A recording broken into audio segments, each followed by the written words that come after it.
So I'm Simon from the Australian Water Partnership. Look, I thought really broad in the presentation. What is the Australian Water Partnership? What do we do? Sort of across the global level, what are we doing?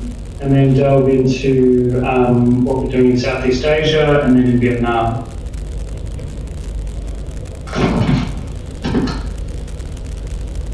The Australian Water Partnership was set up in 2015 as a Department of Foreign Affairs and Trade program, running initially for 4 years and now being extended for another 4 years.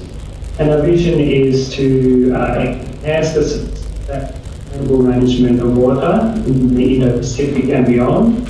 And we do this through forming partnerships, mobilising Australian water sector expertise to address demand from the Indo-Pacific, including Mekong countries such as Vietnam, but also beyond. So we do have a broader mandate than water supply and sewerage, but this important sector is still a focus, and particularly through working with utilities and supporting utilities. So our operational model is we see ourselves sitting in between demand coming out of governments and multilateral agencies in the region, and then response coming from our Australian experience and expertise. We sit in the middle acting as a facilitator and broker between the two parties, as a trusted advisor, a producer and sharer of knowledge, an incubator of ideas and opportunities, a capacity builder, but also a manager of programs and projects. So on the demand side, very much all our activities are demand-led. It needs to be a request from one of our international partners who are on the slide here, and Vietnam government is definitely a valued partner overseas. And we have a series of country partners that we work with. We also work with Asian Development Bank, the World Bank, UNFAO, and the International Water Management Institute, and strong partnerships with them as well. And our focus is really trying to meet requests from these partners where there's a real unique value add that Australian expertise can add to their programs. In terms of the response side, we currently have 181 Australian partner organisations. We coordinate a response from probably a consortium of these partners. And these partners range from strategic advisory firms, economics on water resources, modelling, more community development, NGO space, planning, monitoring of evaluation. Really, across the whole water sector, we have representation in our partners. And I should say anyone can apply to be a partner. You hop onto our website, waterpartnership.org.au. There's details on how to apply there. Of our current Australian partners, there's a good cross-section between different types of organisations too, from state government, federal government, associations such as the AWA, NGOs, non-profits, water utilities, as well as the education sector. But predominantly, the private sector, around 72% of our partnership base. And also a good spread across the states, with Victoria and New South Wales being the largest contributors to the partnership.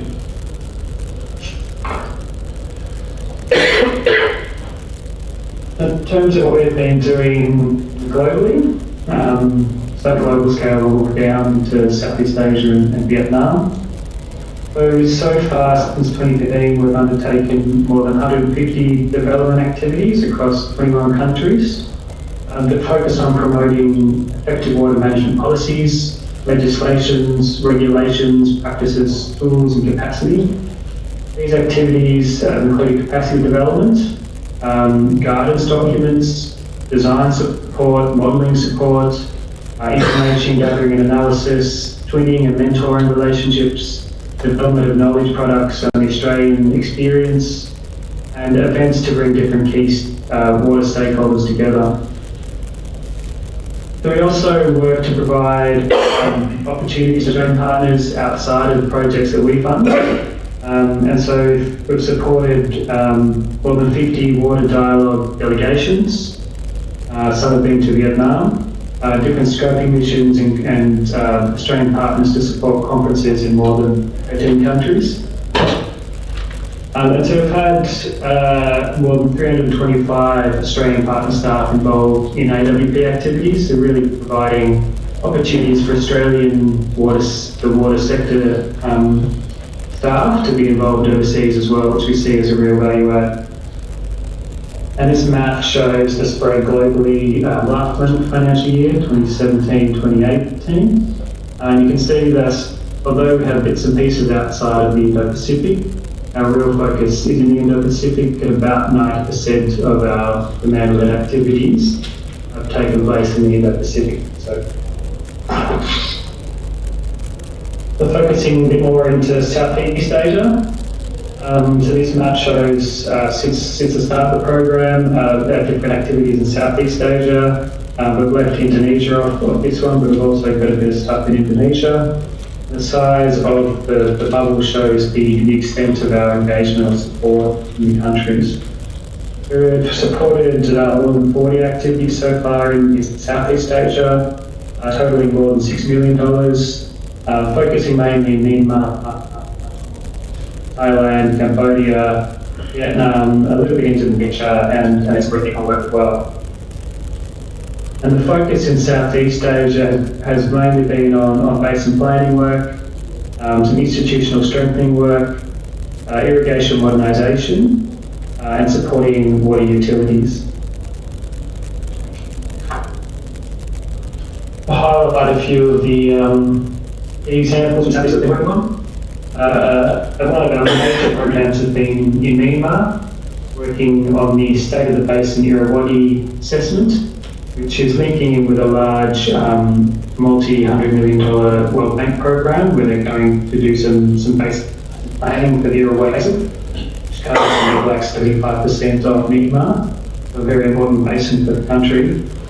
And we've supported some earlier stages of the basin planning process to develop up the first scientific evidence base for the whole basin around water resources issues. So that can form the basis of the basin planning process that is now going on. And I was working with the National Water Resources Council in Myanmar, and we had probably about 10 Australian partners involved in that project as well, which went over 4 years. Second key project in Myanmar, I've been working with the Myanmar Irrigation Water Utilisation Management Department and two Australians. It was actually an Australian partner that had been working in Myanmar about 30 or 40 years ago, developing up some maps of hydrogeology. And when we went back in, we found that the departments were still using the same maps of 30 or 40 years ago, and they needed some updating. We were able to bring the same person back, a well-known Australian hydrogeologist, to provide an update of that information. In Thailand, we've been focusing on the development of some information around irrigation water ordering, and it started with a guidance on how irrigation water ordering is done in Australia. Now we're exploring with the Thai Water and Irrigation Department how they would like to look at adopting some of these systems that we use here. In Cambodia, we've been working with UNF, which is the United and partners, to pilot the integration of 3 Australian water bonds, forecasting and geoscience data cube to try and improve forecasting capabilities for Cambodia. We can provide it to farmers who can help make more informed farm management decisions on the ground. The 2 in Vietnam, the Water Utility Improvement Program and the support to the Vietnam Weed Out project, I'll leave to some detail. And in Indonesia, they're working on scoping around the interest and adoption of water stewardship, which is a system and a program for improving the management of water by factories and organisations. As I said, we've been working with the Mekong River Commission as well, focusing on helping them develop improved policies and practices to guide sustainable development of hydropower in the Mekong. But zoom into a couple of examples in Vietnam. So we've been working with the World Bank, the Asian Development Bank, and with the Ministry of Agriculture and Rural Development to support their what's called VEDAP, which is Vietnam Water Efficiency Improvement and Drought-Affected Provinces Project. And the idea of the Australian expertise assistance to this is it's a USD $100 million program around improving water productivity and efficiency in 5 drought-affected provinces. And Australian expertise has assisted with improving designs, as turning into pipe systems, as shown in this photo. And also running a study tour to Australia in the top left photo there to show how systems are designed in Australia. We've also been doing quite a lot of work around supporting a water law that's related to the project, focusing on introducing water charging and also improving approaches to water sharing plans.